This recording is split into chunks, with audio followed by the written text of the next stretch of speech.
मेरे को करीब यहाँ पे आधे घंटे हो चुके हैं और विश्वास नहीं हो रहा है कि 2 साल बाद मिल रहे हैं हम। और आदमी के बस का बात नहीं है। और किस्मत देखो 2 साल बाद वापस। मेरा बाल छोटा हो गया, मेरी दाढ़ी बड़ी हो गई थी। मेरी बिहू वाली वीडियो देख रही है, दीदी पहचान भी पाएगी कि नहीं, क्योंकि दीदी कह रही कि पहले से थोड़ा सा मोटा हो गया। रमजान की बहुत बहुत मुबारकबाद। गाड़ी से गए थे तो भाई साहब दीदी की तरफ से भी मुझे मिला है खजूर। दोस्तों इस वक्त मैं मौजूद हूँ असम के बारपेटा में और मैं पिछले 3-4 दिनों से यहाँ पे रुका हुआ था क्योंकि यहाँ पे चल रहा था बारपेटा का फेमस दोल होली फेस्टिवल।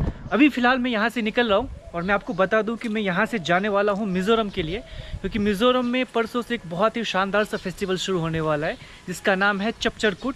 मिजो ट्राइब्स के जो लोग हैं वो सेलिब्रेट करते हैं इस फेस्टिवल को। तो मैं यहाँ से निकल रहा हूँ। सबसे पहले मुझे यहाँ से जाना होगा सिलचर होते हुए आइजॉल के लिए। तो करीब 450-500 किलोमीटर की दूरी तय करनी है। वैसे तो मैं सोच रहा था कि आज सुबह ही मैं जल्दी निकलूँ, लेकिन मैं बहुत ज़्यादा थक गया था क्योंकि कल होली था और पूरे दिन सेलिब्रेशन चालू था, पूरा डांस नाच गान सब कुछ। तो मैं थोड़ा सा लेट हो गया आराम करते करते। तो अभी दोपहर के लगभग 3 बज गए। एक मन तो मेरा था कि आज रुक जाता हूँ, कल मॉर्निंग निकलता हूँ, लेकिन फिर मेरे को क्योंकि लंबा सफ़र तय करना है इसीलिए मैंने सोचा चलो ठीक है आज निकल जाते हैं। अभी फ़िलहाल मैं आपको दिखा दूँ, ये बारपेटा का ऐसा नाम घर है, कीर्तन घर बोलते सामने की तरफ, और कुछ ऐसा भी लग रहा है शानदार सा। अभी कल यहाँ पे तो बहुत ज़्यादा भीड़ थी, अभी देखोगे तो अभी बिल्कुल खाली खाली सा लग रहा है। अभी जितने पाइप वाइप से पानी वानी से, क्योंकि बहुत ज़्यादा गुलाल और रंग का इस्तेमाल हुआ था, तो सबकी सफाई का काम अभी चालू हो रहा है।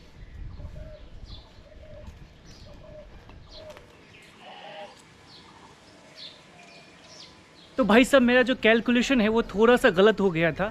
एक्चुअली यहाँ से आइजॉल की जो दूरी है वो करीब 550 किलोमीटर।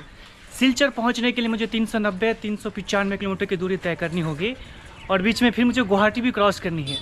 गुवाहाटी की जो दूरी है वो यहाँ से करीब 95 किलोमीटर है और ख़ास बात यह है कि शाम के लगभग 3 बज गए हैं। तो गुवाहाटी क्रॉस करना भी बहुत मुश्किल होगा क्योंकि शाम के टाइम सिटी से होकर ही चेकिंग करना इतना आसान नहीं होता। जब यहाँ से निकलेंगे तभी तो कहीं पहुँच पाएंगे। अभी अगले कुछ दिनों में असम में चुनाव होने वाला है ना, इसीलिए आपको चुनावी झंडे बहुत देखने को मिलेंगे बीजेपी के। और ये हाथी छाप कौन है यार? मायावती है ना हाथी छाप बसपा, वो असम में भी है क्या? फिर आपने मुझे कहाँ देखा था? अभी गया था मैं। अच्छा 300 में भी मुझे काफ़ी दिखे थे। भाई रात हो चुकी है और इस वक्त मैं मौजूद हूँ अमीन गाँव के पास। यहाँ से करीब 10 किलोमीटर रह जाता है गुवाहाटी सिटी और यहीं से आप जो ब्रह्मपुत्र नदी है उसके ऊपर से होकर आप जा सकते हो। मेरे लिए सबसे बड़ा चैलेंज ये है कि किसी तरह सिटी क्रॉस करनी है क्योंकि रात हो चुकी है और रात को आपको मालूम है कि रात के समय सिटी के अंदर बहुत ज़्यादा मुश्किल हो जाती है। तो या तो मैं सिटी से पहले गुवाहाटी से पहले ही कहीं रुक जाऊँ या फिर मैं ट्राई करता हूँ कुछ अगर मिल गया जो बाहर से ही खनपारा की तरफ से मुझे अगर सिटी क्रॉस करवा दे तो मज़ा आ जाएगा। भाई मेरे को करीब यहाँ पे आधे घंटे हो चुके हैं और अभी तक तो मुझे यहाँ पे कुछ भी नहीं मिला। एक भाई साहब मिला। Hello brother. हेलो। ये भाई मुझे देख रहे थे, इन्होंने नोटिस किया, इन्होंने बोला कि आपको कहाँ जाना है, तो मैंने बोला मैं तो आगे तक जाऊँगा। तो फिलहाल इन्होंने बोला कि मैं आगे जा रहा हूँ 5-7 किलोमीटर। भाई साहब मेरा कैमरा एक्चुअली ऑफ हो गया था, लेकिन उस भाई ने मेरे को बहुत अच्छी हेल्प दे दी। उन्होंने मेरे को जो खानपारा वाला ये रोड है जो ये सीधे NH 37 मेरे ख्याल से चला गया है नौगांव मेघालय की तरफ, शिलोंग की तरफ, जोराबट की ओर। तो बिल्कुल हाईवे के ऊपर मेरे को ड्रॉप किया। इससे फ़ायदा ये रहा तो मेरे को सिटी के अंदर नहीं जाना पड़ा, क्योंकि अगर इतनी रात को मैं सिटी के अंदर जाता ना तो मैं बुरी तरीके से फंस जाता। तो ये जो रोड है ये खानपारा की तरफ चली गई। खानपारा से होते हुए आगे जोराबट और दायां लेकर आप शिलोंग जा सकते हो या सीधा नौगांव पहुँच जाओगे। तो यहाँ से करीब 10 किलोमीटर रह जाती है खानपारा की दूरी। तो यार देख सकते हो मैं बिल्कुल on the way highway NH 37 पे खड़ा हूँ। 7 मार्च 2024 यानी कि एग्जैक्टली 2 साल पहले मैं खानापारा के इस गुवाहाटी मेट्रो हॉस्पिटल जो हेल्थ सिटी हॉस्पिटल है इसके ठीक सामने खड़ा था। और किस्मत देखो 2 साल बाद वापस से मैं इसी जगह पे ठीक खड़ा हूँ। 2 साल पहले मुझे इस हॉस्पिटल के सामने ही मैं आधी रात के समय यहाँ पे ऐसे ही टहल रहा था और मेरी मुलाकात एक दीदी से हुई थी और उन्होंने मुझे अपने घर पे इनवाइट किया था। तो अभी देखो मैं 2 साल बाद वापस से इसी हॉस्पिटल के सामने खड़ा हूँ एग्जैक्टली उसी डेट को। तो मेरे मन में वो सारी जो मेमोरीज़ थी ना, वो सारी जो मेमोरीज है वो रिकॉल होनी शुरू हो गई और मेरे मन में ख्याल आया कि लेट्स सी अभी वापस से चलते हैं दीदी के घर और दीदी को सरप्राइज़ करते हैं। मुझे नहीं मालूम कि दीदी पहचान भी पाएगी कि नहीं, क्योंकि बहुत लंबे अरसे से उनसे कोई बात भी नहीं हुई है। आखिरी बात मेरे उनसे बिहू के टाइम पे हुई थी, मैंने उनको फ़ोन किया था। सच कहूँ दोस्तों तो मुझे बिल्कुल भी आइडिया नहीं है कि मैं उनसे मिल पाऊँगा भी कि नहीं, वो होंगे या नहीं होंगे। और सबसे इम्पोर्टेंट कि वो अगर होगी तो मुझे पहचान पाएगी कि नहीं पाएगी, क्योंकि बहुत बड़ा फ़र्क है। उस समय मेरे बाल लंबे थे, दाढ़ी बिल्कुल ही छोटी थी। इस समय दाढ़ी बड़ी हो गई है, बाल छोटे हो गए। यार मैं पहुंच तो गया हूँ, लेकिन मुझे याद नहीं आ रहा है उनका घर, एग्जैक्टली याद नहीं आ रहा है। अभी कैसे कर सकता हूँ यार, मेरे पास में फ़ोन नंबर है उनका, लेकिन मैं फ़ोन करने से पहले ऐसा चाहता हूँ कि मैं खुद से पहुँचूँ उनके यहाँ पे। अरे वाह दीदी, कैसा है? अच्छा है, पहचाने आप हमको? हाँ। ये तो पहले ऐसा नहीं था ना? नहीं था। बाप रे बाप। अरे भाई, कैसा है? ये घर बन रहा है क्या? हाँ कैसा है? ठीक है। पहचाने आप हमको? क्यों नहीं पहचानेगा? आके खाके गया, क्यों नहीं पहचानेगा? कैसे हो आप? मैं ठीक हूँ। आप पहचान गए हमें? हाँ पहचान ले रहे हैं। से अभी मोटा हो गया है थोड़ा। अभी मोटा हो गया थोड़ा सा। थोड़ा मोटा हो गया। दीदी कह रही कि पहले से थोड़ा सा मोटा हो गया। दुबला था यार, था जो अच्छा अच्छा। सूखा हुआ था एकदम सब, अभी पूरा मोटा हो पतला गया। है तो कुछ। भाई साहब पहली बार लाइफ में मुझे किसी ने बोला कि मैं पहले से मोटा हो गया। चलो क्या बात है यार, सही है सही है। तो भाई साहब दीदी की तरफ से भी मुझे मिला है खजूर, और ये तरबूज है, और साथ में नाम भूल गया मैं इसका, काजू। तो अभी रमजान का पावन महीना चल रहा है, तो अभी इन लोगों का तो इफ्तारी हो चुका है। सच में आपकी किस्मत आपको कहाँ से कहाँ लेके पहुँचा देती है, हैरान हूँ मैं यार।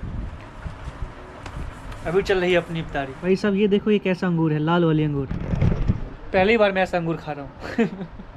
लाल वाली अंगूर। सही बात है। आपने सही में? हम लोग इधर में तो ज्यादा आपने काला वाला खाया अंगूर, हरा वाला भी खाया है, लाल वाला पहली मर्तबा खा रहे हैं। इसी गाड़ी से गए थे? हाँ यही गाड़ी गया। मोतिहारी? मोतिहारी। बताओ, मोतिहारी तो हमारे घर के बाजू में है, तो आपको हमारे घर आना चाहिए था ना। हमारा आदमी के बस का बात नहीं है। अभी दीदी मेरी बिहू वाली वीडियो देख रही है, जो पिछली बार मैं बिहू में आया हुआ था।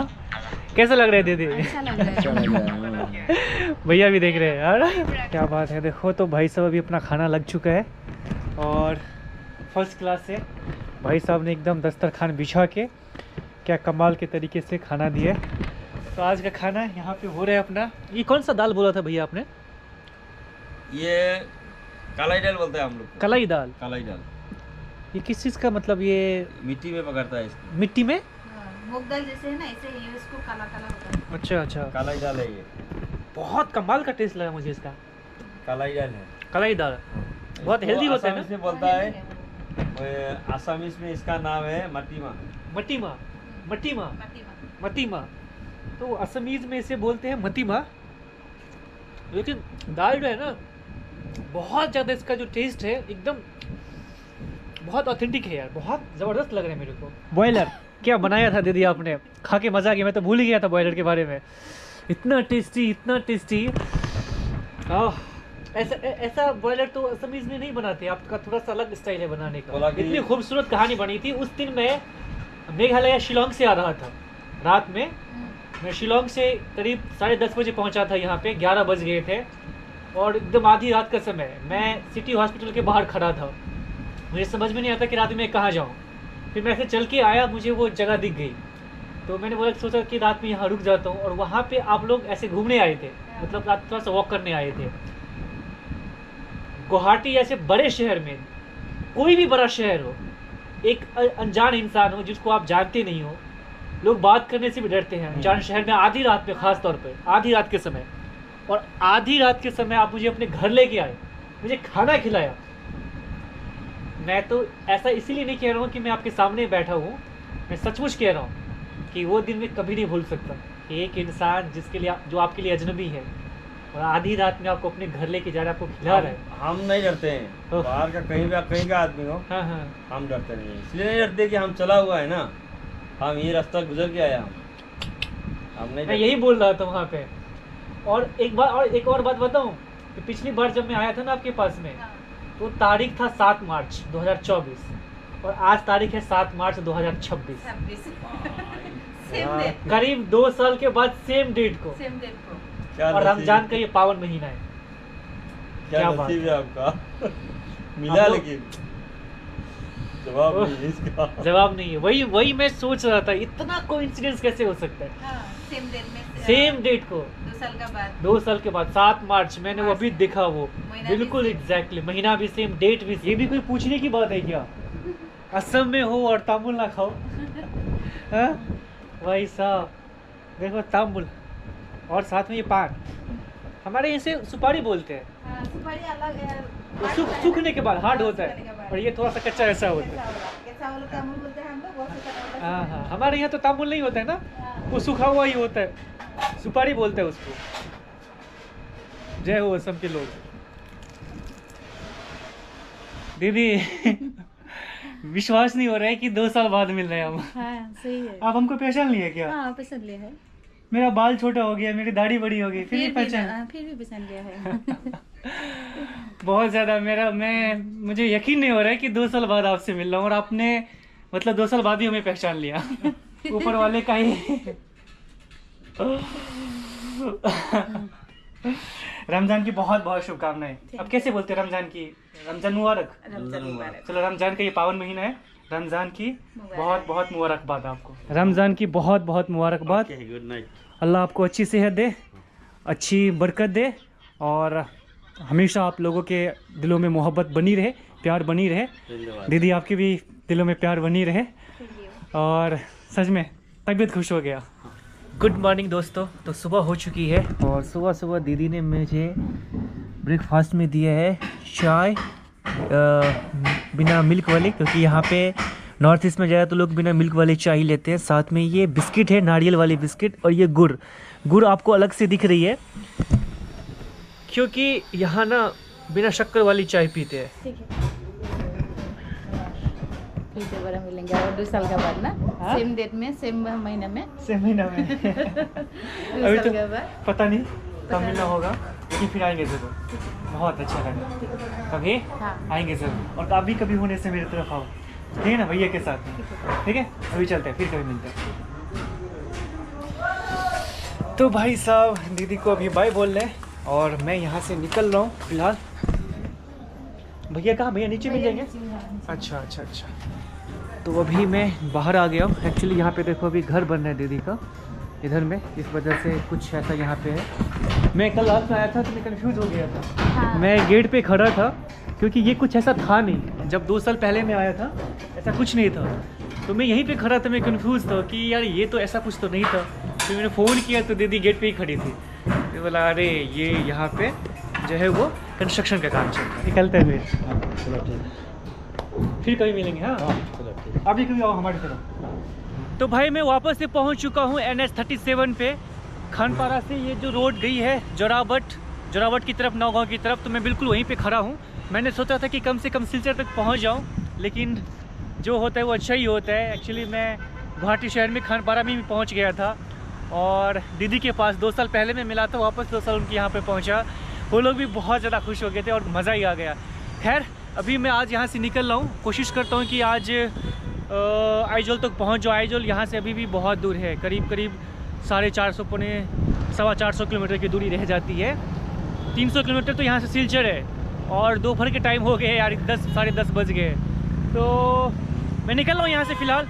लेकिन मैं आपको बता दूँ कि यहाँ से अभी मैं जाने वाला हूँ सबसे पहले सोनापुर। इसलिए मैं जा रहा हूँ क्योंकि सोनापुर जो है वो जुबिन का समाधि स्थल है, और मैं असम आकर जुबिन के समाधि स्थल पे ना जाऊँ, जो कि मैं उनका इतना बड़ा फ़ैन हूँ, ये हो ही नहीं सकता। तो यहाँ से करीब 12 किलोमीटर की दूरी है, तो मैं निकल रहा हूँ यहाँ से सोनापुर के लिए। देखते हैं कोई लिफ्ट मिलती है कि नहीं, लेकिन ये वीडियो आपको नेक्स्ट एपिसोड में मिलेगा। तो फिलहाल मैं इस वीडियो को यहीं पे एंड करता हूँ, क्योंकि वीडियो लंबी हो चुकी है।